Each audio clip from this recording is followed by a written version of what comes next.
مرادی کی تاریخ، مگر صرف یہی اسباب نہیں ہیں علی کے قتل، صرف یہی اسباب نہیں، یہ ظاہر اسباب ہیں، اور ان کے اوپر بھی علماء اور مورخین کے درمیان اگر آپ مطالعہ کریں گے تو اختلاف ان واقعات کو، قطامہ کے واقعے کو بھی اور عبد الرحمن ابن ملجم مرادی کے واقعے کو بھی اکثر مورخین نے، بلکہ میں البتہ ساری تاریخ تو میں نے بھی نہیں پڑھی، لیکن اچھے خاصے مورخین نے بھی اس کو منزل اشکال میں کیا ہے، اور صرف علی کے قاتل اور علی کے مجرم عبد الرحمن ابن ملجم اور قطامہ ہی نہیں ہیں، بلکہ وہ تاریخ جو یہ کہتی ہے کہ جو خوارج تھے، جو بدزن اور بدگمان ہو گئے تھے علی سے بھی اور تیر شام سے بھی، انہوں نے مکے میں آ کے یہ میٹنگ بنائی کہ 3 لوگوں کو قتل کیا جائے، یہ تاریخ ان کے حوالے سے بھی فرضی ہے، میں تاریخ کی ذمہ داری کے ساتھ آپ کی خدمت سے پیش کر رہا ہوں کہ شام میں معاویہ کو قتل کیا جائے، کوفے میں علی کو قتل کیا جائے، اور مصر میں عمرو بن عاص کو قتل کیا جائے، اور پھر اس کے بعد علی کے قاتل کا تو پتہ لگتا ہے، مگر نہ ان کے قتل کا پتہ لگتا ہے دونوں کو، اور نہ ان کے قاتلوں کا پتہ لگتا ہے، وہ گئے تھے یا نہیں گئے تھے، انہوں نے کوشش کی یا نہیں کی، کوئی ذکر نہیں ہے اس کا تاریخ، اپنے طور پہ بات میں لکھا ہے کہ وہ قاتل بھی گئے تھے اور وہ فرار ہو گئے، یہ سب فرضی تاریخ ہے عزیزان الہی، حقیقت حال یہ ہے کہ جو اصل قاتل تھا امیر المومنین کا، وہ شام کے اندر بیٹھ کر یہ اسکیم بنا رہا تھا کہ علی کو قتل کرنا ہے اور 2 لوگوں کے قتل کی اور شہرت کر دی جائے تاکہ جو حقیقی قاتل ہے علی کا وہ چھپ جائے، یہ سارا منصوبہ المعافیہ فی الحاویہ کا تھا کہ جس منصوبے کے تحت علی کو قتل کیا گیا، اور صحیح معنی میں جو حقیقی قاتل ہے، جو بنیادی طور پہ قاتل ہے علی کا، وہ معاویہ ہے، اور خوارج کا ہے کردار، اور مورخین نے اس بات کو سرے سے انکار کیا ہے کہ ابن ملجم خوارج میں سے نہیں تھا، خوارج چاہتے تھے،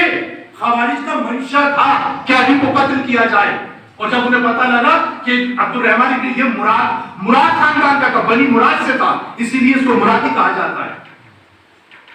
عبد الرحمن ابن ملجم کو، انہیں جب قتل علی کا پتہ لگا خارجیوں کو تو وہ خوش ہوئے، ان کی خواہش بھی یہی تھی، وہ کہتے تھے نہ معاویہ حق پر ہے نہ علی حق پر ہے، لا حکم الا اللہ، ہمارے درمیان کوئی حکم اور حاکم نہیں ہے بس اللہ ہے، ان کا منشا یہی تھا، مگر بنیادی طور پہ علی کا قاتل شام کے اندر، اور پھر عبد الرحمن ابن ملجم کو مختلف وسیلوں و ذریعوں سے علی کے قتل کے اوپر مأمور کیا گیا، اور وہ کوفے آتا ہے، اور آنے کے بعد جو دشمنان علی ہیں، صرف قطامہ سے نہیں ملا، جو اور دشمنان علی ہیں، ذرا تاریخ دے کے پڑھیں اور جانے عزیزان گرامی کہ وہ کون لوگ تھے کہ جن سے عبد الرحمن ابن ملجم آنے کے بعد کوفے میں ملا ہے،